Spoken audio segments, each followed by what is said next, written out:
See you.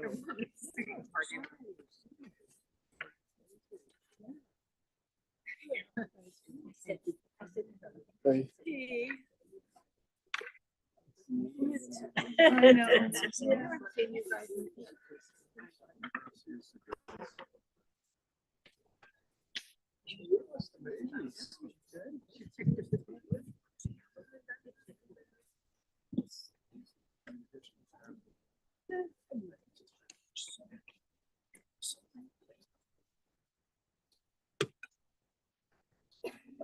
Daniels, I was surprised yesterday. I was like, told Dave, I was like, he just put himself in that little triangle and he went to town.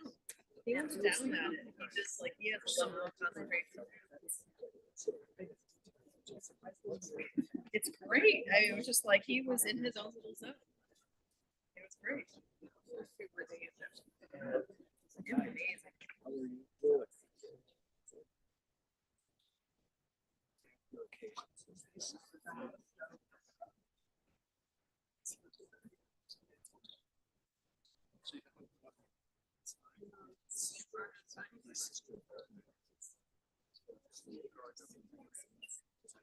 It's amazing.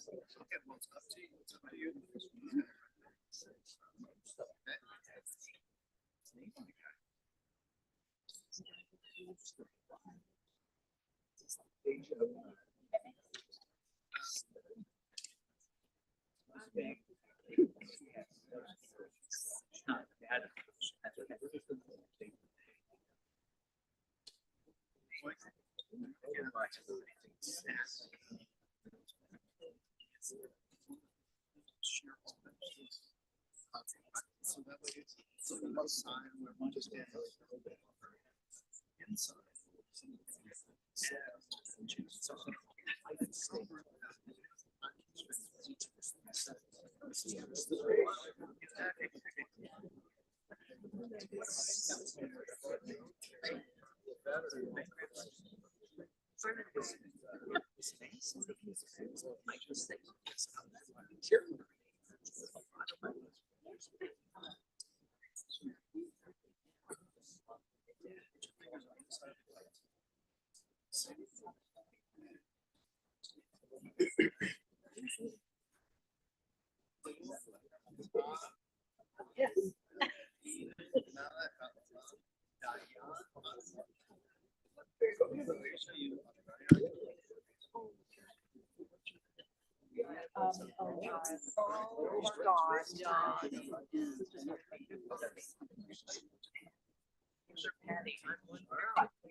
Easy to get around.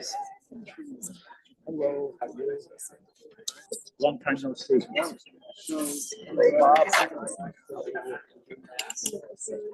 Stay right here. Don't come back.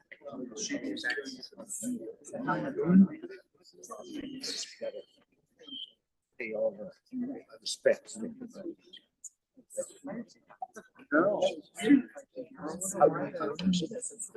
Okay.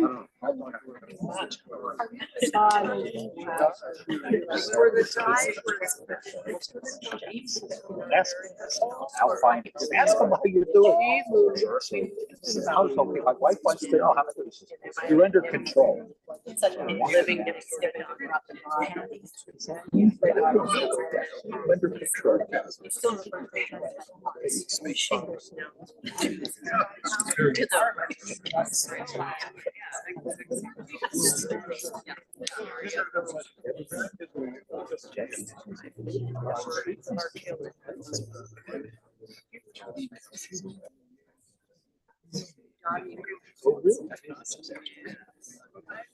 Nice, nice. To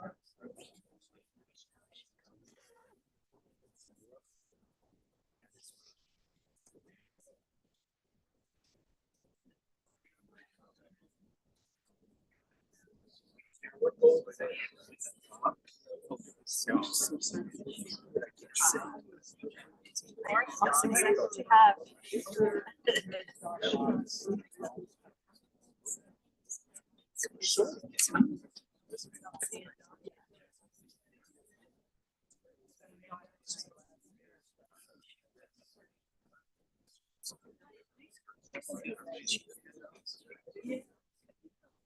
I had more, Rabbi? Yeah, I don't think any of the kids got. Oh.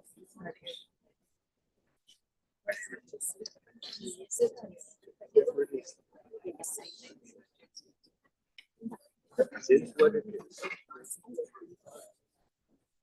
Okay, great. You guys will start taking chairs.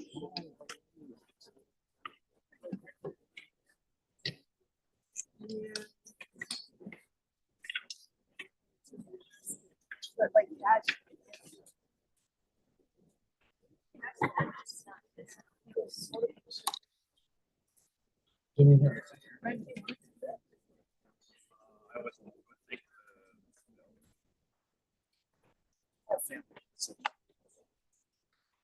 I would offer 100% to those.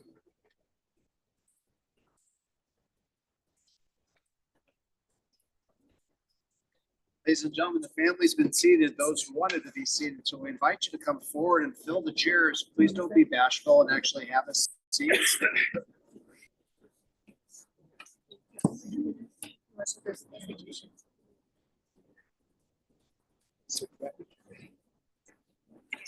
Since we are upon service time, I'm going to remind everyone to please turn off your cell phones.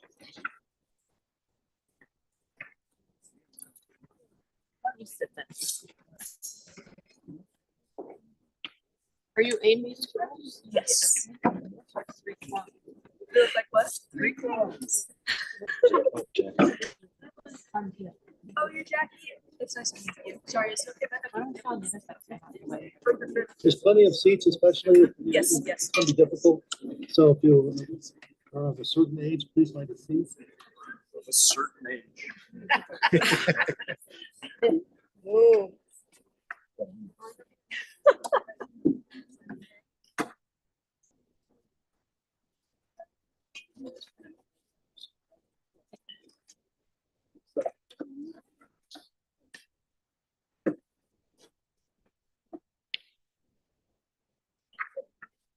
Please put some more chairs. We say, Baruchim Habein L'Shem Adonai. We are here on this beautiful sunny morning to say goodbye to Debbie Romans.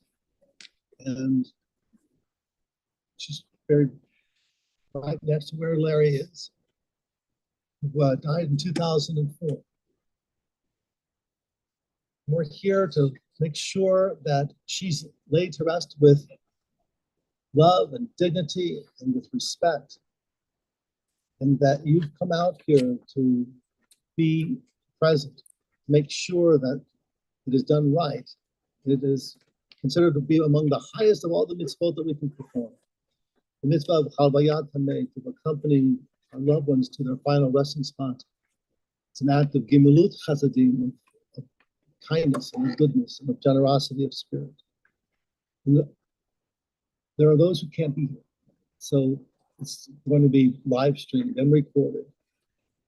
And I sent out a PDF of the service so that people can also online follow along. But I wanted you to have it because what's so important is that your voices are heard, because your presence here means the world to Brent and to Lisa and to the whole family and the whole community. So again, Bruchim Habein, blessed are you. You're here to say goodbye to Debbie. And I'm going to start with a little passage from our psalmist, who said, Esainai el hecharim, me'ayin yavo ezri. Esainai el hecharim, me'ayin yavo ezri. Ezri me'im Adonai, osei shamayim ba'aretz. Ezri me'im Adonai, osei shamayim ba'aretz. He said, I lift my eyes to the mountains. What is the source of my help? My help comes from Adonai, maker of heaven and earth. God will not let your foot give way. Your protector will not slumber. See, the protector of Israel neither slumbers nor sleeps. God is your guardian. God is your protection at your right hand. The sun will not strike you by day, nor the moon by night. God will guard you from all harm. God will guard your soul, your going and coming now and forever. And again, it's a traditional psalm, Psalm 121, to share at a time of loss, at the time of the funeral. But it's speaking about God's protection. And we might think, well, we're mortal and Debbie's gone. What protection are we talking about? And it's about the neshama, the soul. Debbie was not just this flesh and blood. We were burying her body, but her spirit lives on. Her spirit, as we'll share at the conclusion of the service with the chanting of El Malei Rachamim, her spirit, Yitzro B'Zoh HaChaim Et Nishmata. Her soul is bound up with the bond of life, of Chaim, of God who gave life, and Chaim, the living, you. And so that's why we remind ourselves that what guards her spirit, yes, is God, but it's you, it's us, it's community, friends, and family. So that's why we make sure to remember. And the family provided for me to put together on this cover. Look at that photo of Debbie. Isn't that beautiful? It's very sweet. It's the remembrance that keeps her alive. And so if you will read responsibly with me, in the rising of the sun and in its going down, we will remember her.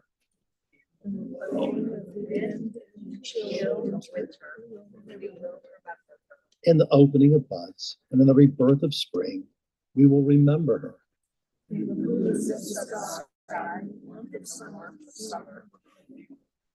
In the rustling of leaves and the beauty of autumn, we will remember her.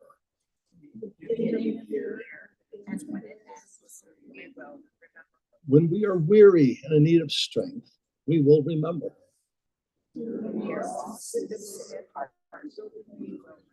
When we have joys we yearn to share, we will remember her.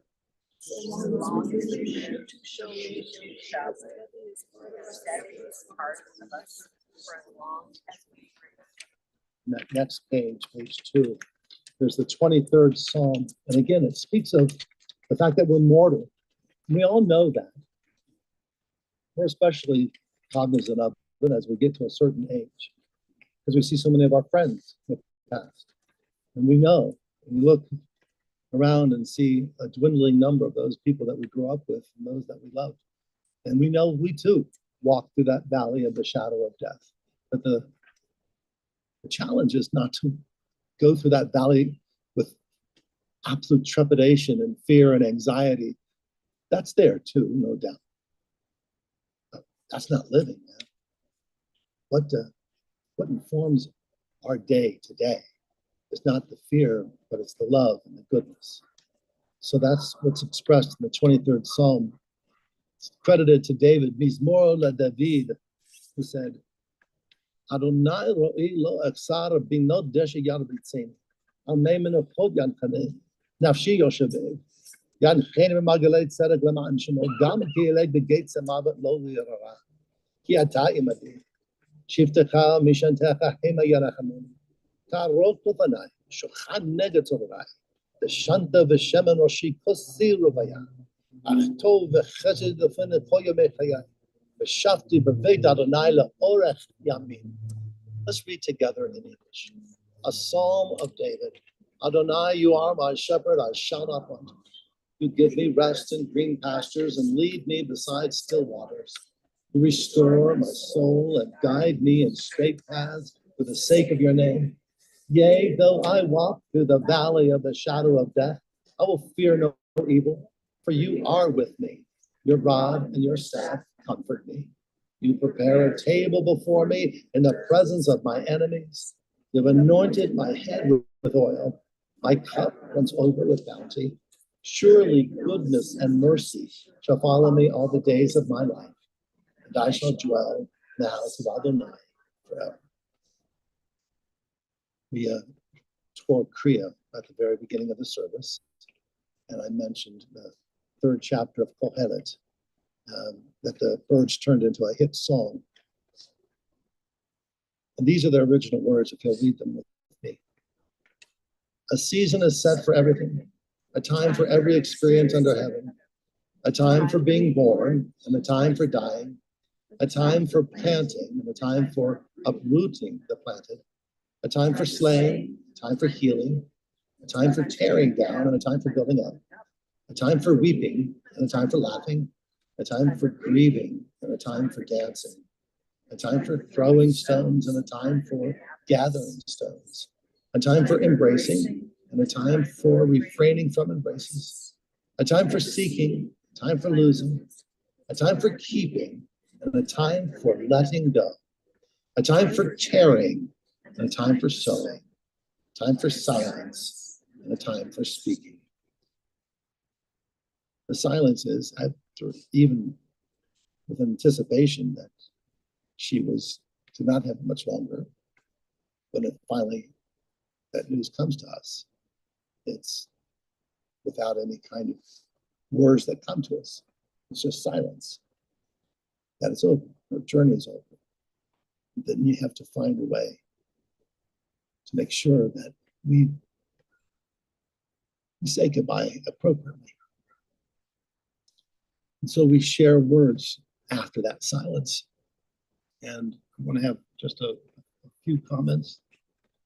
Then Brent and Lisa will share, and Miles, and I think you're sharing also, Lisa, some words that others are coming. You know, tonight as the sun sets, Jewish families around the world will gather for the fifth night of Hanukkah against the creeping darkness of winter. We've been adding lights each day, yet more candles, to remind us of brilliant blessings that cannot be obscured. Our ancestors lit those lights in a rededication ceremony of the Holy Temple in Jerusalem that they rebuilt after it was cruelly desecrated. And ever since, we've been kindling lights to reinforce the lesson in every generation that as long as we have the will and determination, love, family, and community, and faith, we'll be able to withstand even the harshest of blows. How appropriate it will be that tonight, as we conclude this sad day, on which we will say our final goodbyes with Debbie Robbins, that we will kindle lights. The first light will be the Shiva candle that will burn for 7 days as a sign of mourning. The other lights will be on the Chanukiah to symbolize the hope and faith that have always been the strength of our Jewish families. And it's like a gift from Debbie to her beloved family and friends. Lights that express her love, lights that show that her love shines still and will ever shine to brighten your souls and lift your hearts, even on the darkest and saddest of days. Debbie knew from sadness. As a young child, she knew from sadness. She was adopted by Matthew Cohen and Faye Weingart as their only child and raised here in Denver. Unfortunately, her parents divorced when she was quite young. She adored her father, but was directed to live with her mother, with whom she had a difficult relationship. Debbie graduated from George Washington High School and then graduated from CU Boulder with a degree in political science, and she went with a friend to California. She worked as a civil servant with the Navy as an insurance underwriter, and it was there that she met Larry Romans, who was a chief petty officer in the Navy. They met at the Officers Club, and it is fair to say that it was love at first sight. Now, that's a cliche. People who love at first sight. Well, they married within 3 months, so we know there was something there, right? So as Debbie put it, she instantly fell for his blue eyes. And since he was also from Colorado, they instantly had a connection. As I said, they married within 3 months. It was 1969. Their early years were spent in California, and it was there that Brent was born in 1972. It wasn't long afterwards that the family moved back to Colorado, and it was here in 1975 that Lisa was born. Now, Larry was a financial analyst for Johns Mansfield, and he worked his entire and distinguished career with them. The Romans joined Temple Sinai in 1977. They made so many fast friends and helped our congregation grow into the second largest synagogue in Colorado. Perhaps it was with the security of her loving marriage with Larry and her 2 wonderful children, and now a supportive group of synagogue friends, that she decided in 1978 that the time was right to search out her birth family. Debbie reached out to her birth parents, Sam and Lily Madeline, and she established a relationship with her sister Rosalie and brother Jack. It was such an important development in her life. We will hear both from Brent and Lisa in a moment and others. But I want to mention that, Larry died, as I said, in 2004, and it was just 1 year before I came here to succeed Rabbi Zwerin at Sinai. So it was that 1 year after losing her beloved husband that I first met Debbie. But it wasn't the face of one who was in mourning and sadness. Debbie's face always had this quick smile, and she just exuded a joy and a warmth. She was like that miraculous Chanukiah that kept shining even in the most difficult of times. She was that person who, and as you can, those of you who are part of our community know, that we've lost a lot of loved ones in the last few days. And I've gone from home to home in preparation for services like this. But they all stop me and they say, did Debbie Romans really pass? They're thinking of their family, but they also think of Debbie as their family. She was adopted by all of them and loved by all. There's a little poem I want to conclude with that says, when I die, give what's left of me away to children and old men that wait to die. And if you need to cry, cry for another who walks the street beside you. And when you need me, put your arms around anyone and give them what you need to give me. I want to leave you something that transcends words. Look for me in the people I've known or loved. Let me live in your eyes and not just in your mind. You can love me best by letting hands touch hands, by letting go of children that need to be free. Because love doesn't die. People do. So when all that's left of me is love, give me away. Brent, will you share yours?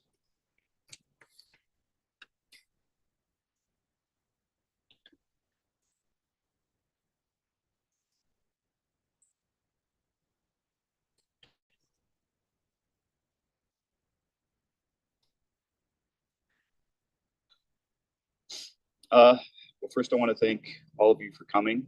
I see some faces that I recognize, some faces that I don't. So hopefully if I don't recognize, I'll be able to be introduced to you again later on today. I am very grateful for all of you who made the trip out here.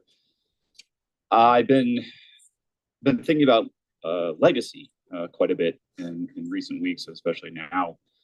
It all kind of started actually at work. We had this project where, as managers, were supposed to workshop. We're supposed to think our legacy from at work. Like, so I work in the automotive industry. So I was thinking about it and kind of at first like, well, I don't know. I drive a lot of cars. I write about them. I take some pictures. I sit at my computer a lot.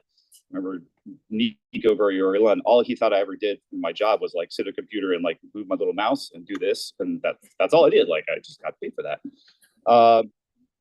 So it was, yeah. So I've been thinking about that. So then I was thinking more about just in life, and Robbie was talking about the truths of life, and in a lot of ways, I think like on a surface level, you go through life. It's like, well, like you're born, and you eat a lot, you sleep a lot, you binge some TV, and then that's kind of it. Like that was it. But you have to go. But then I think more about legacy. It's like you have to go deeper. You have to go below that surface level. Like what does legacy mean? And I think ultimately for my mom, her legacy, which Rabbi was kind of talking about there, it's to me, it's family and it's friends and it's faith. She grew up and already like look at like how many of you are here like grew up like with my mom like from the early days, elementary school, middle school, whatever it is, and you're still here, which is amazing.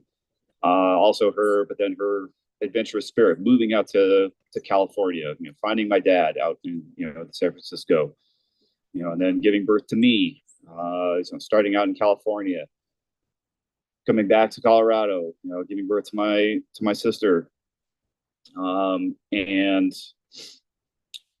starting a family there, also with like all of her friends that she still had here, part of that community, her faith at Temple Sinai, and it just like that, like more than anything else, and then also as Rabbi said, like finding her birth family, expanding her circle of friends and her relationships, and they're here today, which is amazing, and just maintaining those relationships, and even as part again of her legacy, like she encouraged me to pursue my passions as a writer. Moving to California, I suspect probably in the end she would have loved it if I had stayed in Colorado, but I was out in California. That's where I met my wife, and I started a family, who are here, and I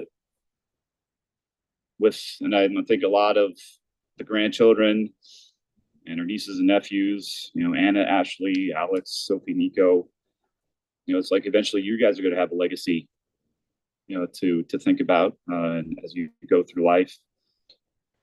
But I'm gonna end it with this in a way. I was like also like little things, the legacy, and I was talking a little bit about binge watching TV. So one thing I did with my mom quite a bit is we did watch a lot of Star Trek together.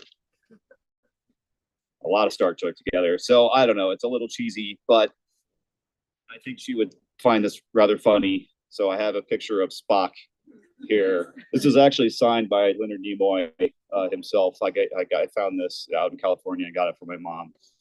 Leonard Nimoy was of course Jewish, so and I can't actually do the thing quite exactly. I know, as a failing as a Trekkie, that's the best I can do. But I will say to my mom, and I know she would want all of you and the grandchildren to live long and prosper.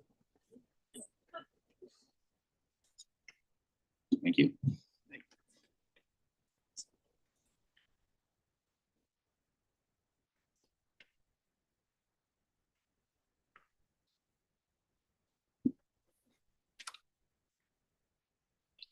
Can't go really off the cuff like my brother can, so I actually wrote out what I was going to say.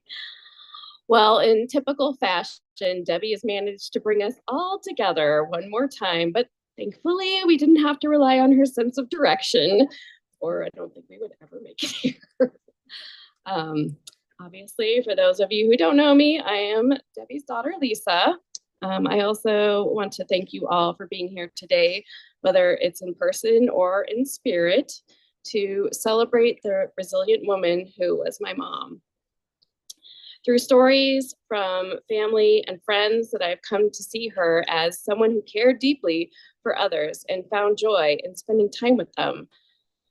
Her life was definitely not easy, but I think she faced every challenge with grace, resilience, and determination to make the most of the hand that she was dealt. Mom's legacy lives on, not just through her children and grandchildren, but in the lives of everyone she touched.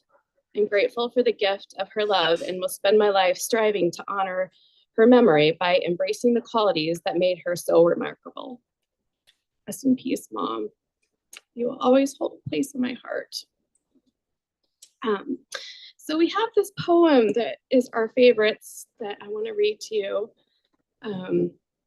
By Eugene Fields. It's called Winkin', Blinkin', and Nod.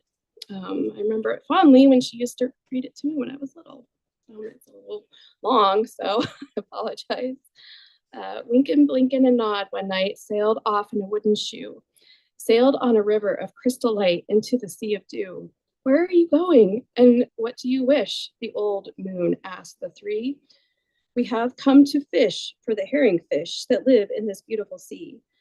Nets of silver and gold have we, said Winkin', Blinkin', and Nod. The old moon laughed and sang a song as they rocked in the wooden shoe, and the wind that sped them all night long ruffled the waves of dew. The little stars were the herring fish that lived in that beautiful sea. Now cast your nets wherever you wish. Never afeared are we. So cried the stars to the fishermen three, Winkin', Blinkin', and Nod. All night long their nets they threw to the stars in the twinkling foam. Then down from the skies came the wooden shoe, bringing the fishermen home.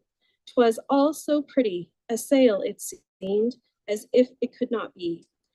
And some folks thought it was a dream. They dreamed of sailing that beautiful sea. But I shall name you the fishermen three, Winkin', Blinkin', and Nod. Winkin' and Blinkin' are two little eyes, and Nod is the little head, and the wooden shoe that sailed the skies, and the wee one's trundle bed. So shut your eyes while mother sings of wonderful sights that be, and you shall see the beautiful things as you rock in the misty sea, where the old shoe rocked the fishermen three, Winkin', Blinkin', and Nod. I also heard from Debbie's brother, Jack, and his wife, Aunt Bobby, and they sent me something that they wanted me to read. So I'll go ahead and do that. Dear Debbie, you will be so missed. We have so enjoyed all our conversations, and you were always there with encouragement for Jack to feel better. I heard Jack talking yesterday to God, asking God to keep you safe as he couldn't. We are so thankful that you came into our lives all these years and had the pleasure of getting to know you, be with you, and totally enjoy your company. Sorry we didn't live nearer to you, but very grateful for all the times and the get-togethers we shared. To the family, you were so lucky to have such a beautiful mother and grandmother, so caring and full of love. Our deepest sympathy to you and yours. May she rest in peace. Much love, Jack, Bobby, and family.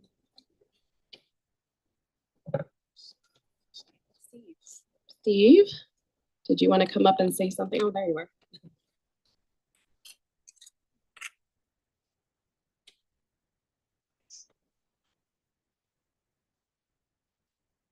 Thanks, Lisa and Brent, for giving me an opportunity to say something.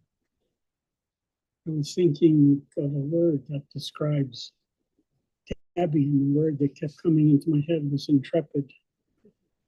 She had lots that she could have been afraid of, and she faced them always.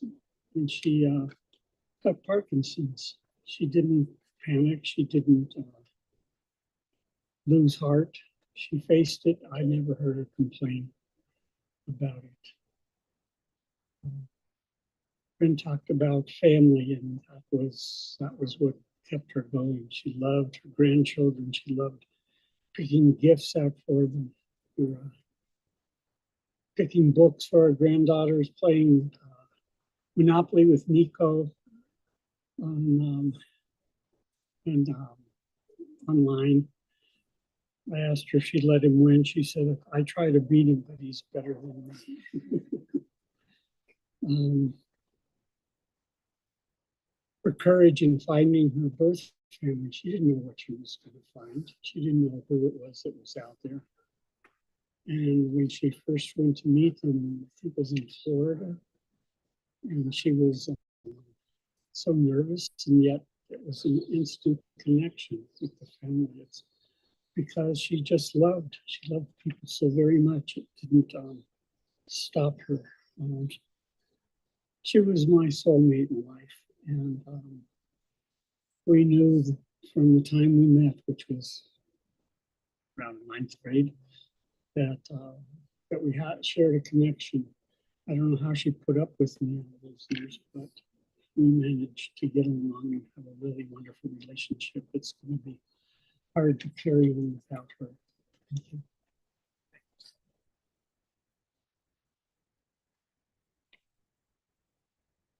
We'll turn to this page which says life is a sacred pilgrimage. So all of our voices can join. We will be gathering at the Volchan family from 1 until 6. And the service tonight will be around 4 o'clock or so.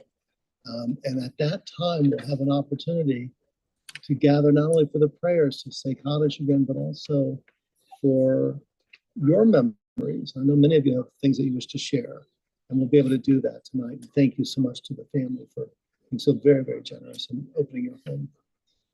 We read together. It says, birth is a beginning and death a destination, but life is a journey, a going, a growing from stage to stage, from childhood to maturity and youth to age, from innocence to awareness and ignorance to knowing, from foolishness to discretion, and then perhaps to wisdom, from weakness to strength or strength to weakness and often back again, from health to sickness and back, we pray to health again, from offense to forgiveness, from loneliness to love, from joy to gratitude, from pain to compassion, and grief to understanding, from fear to faith, from defeat to defeat to defeat, until looking backward or ahead, we see that victory lies not at some high place along the way, but in having made the journey stage by stage, a sacred pilgrimage. Birth is a beginning and death a destination, but life is a journey, a sacred pilgrimage made stage by stage, from birth to death to life everlasting. We're going to now lower Debbie's remains, and as we do so, will you please rise in respect.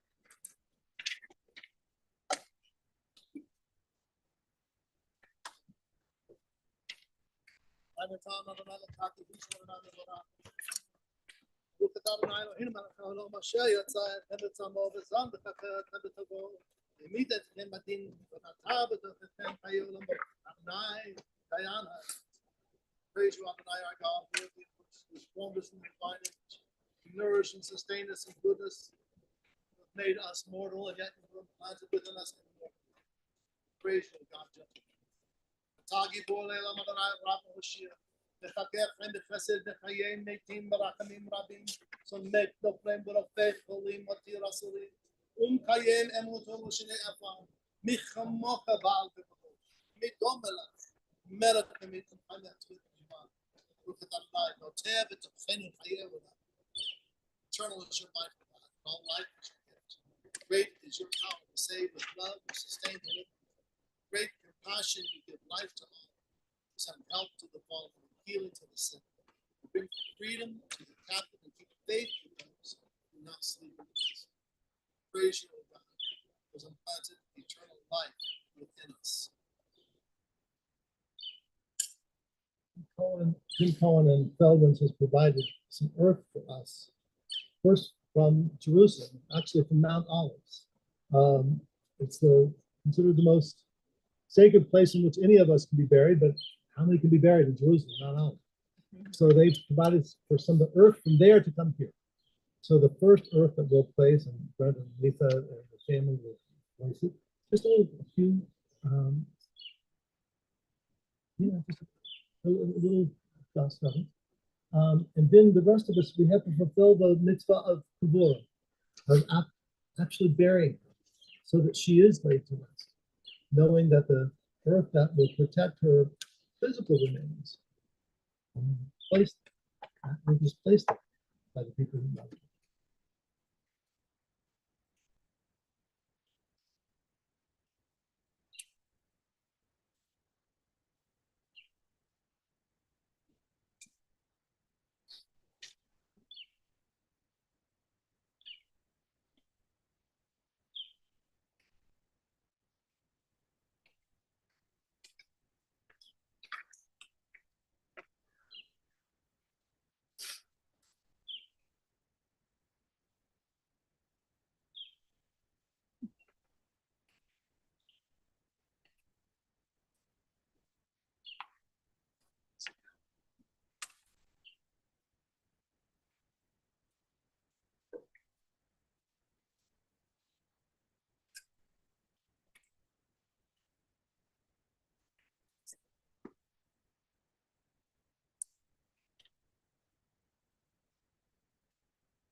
The birth of Jerusalem is more symbolic. You still have to fulfill the mitzvah. That is to place earth to cover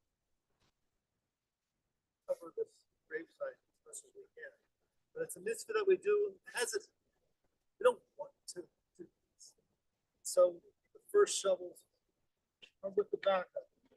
I don't want to say goodbye, and I don't want to have to do this.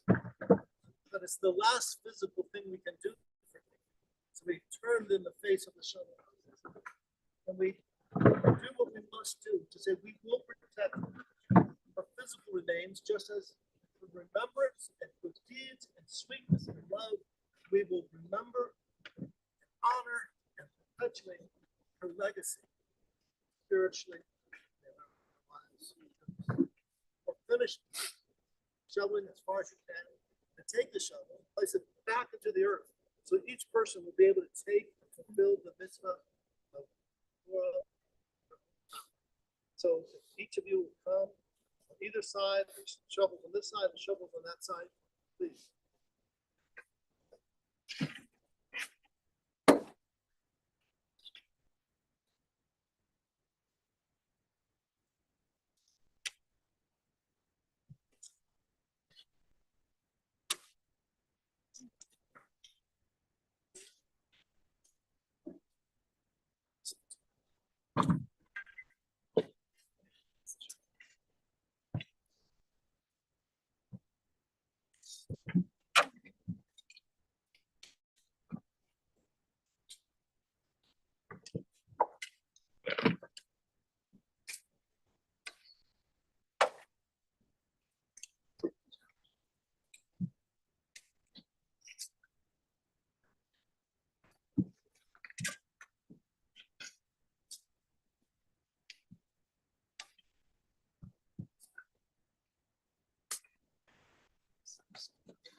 You're so silly.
If the family and friends could come back, please.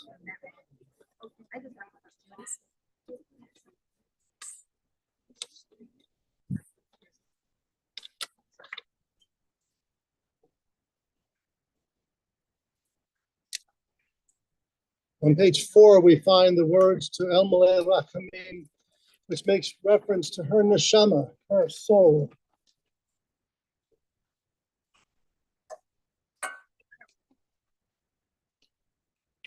Now that we have buried her physical remains, our attention turns back to that which is in God's keeping and is being protected by each of you in your own way. Every time you remember, you honor her memory and legacy. On page 4, will you please rise?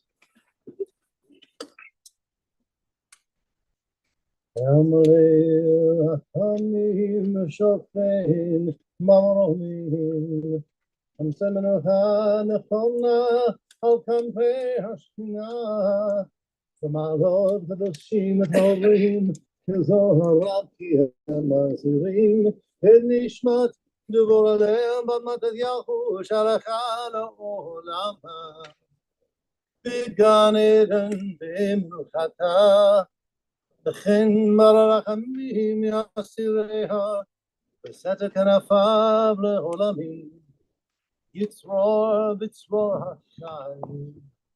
את נשמתה, אדוני הוא נחלתה, ותנוח בשלום על משכבה, ונאמר Amen.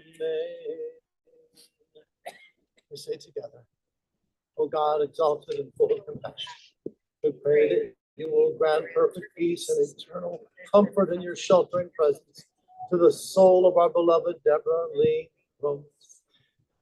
God of mercy, protect her neshama forever. May her soul be bound up in the bond of eternal life. Adonai, you are her portion. May she rest in peace. Let us say, Amen.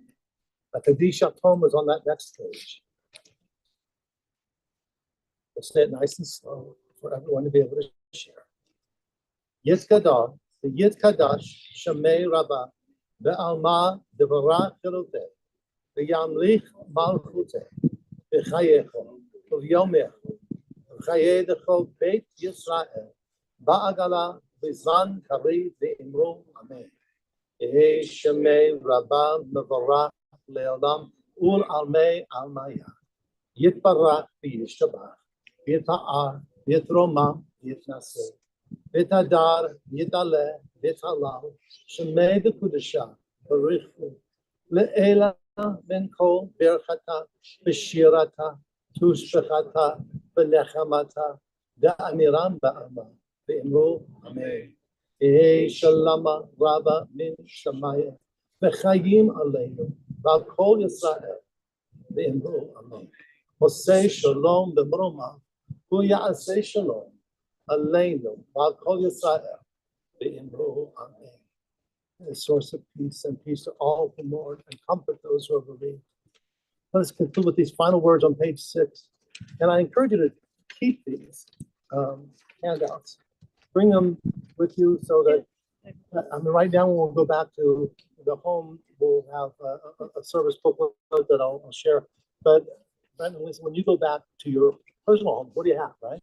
And so you'll take that Shiva candle and light it again so you can share some of these prayers. And subsequently at a disc or a yard site, have it again. But let us remind ourselves always. Page 6. For the ties of love that death cannot sever. For the companionship we shared along life's path. For those gifts of heart and mind which have now become a precious heritage. For all this and more, we are grateful. Now help us, O compassionate God, not to dwell on sorrow and pain. Help us instead to find within our hearts the courage to return to the tasks of life and its joys. Amen.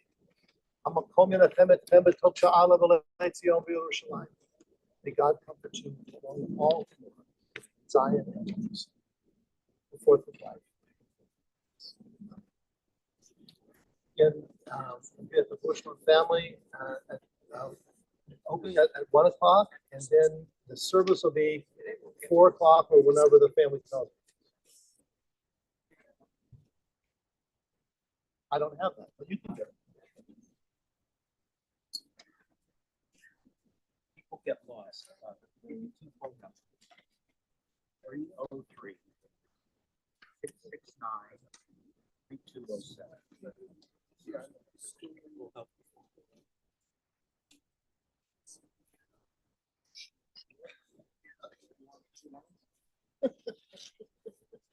Ladies and gentlemen, thank you. That does conclude our service.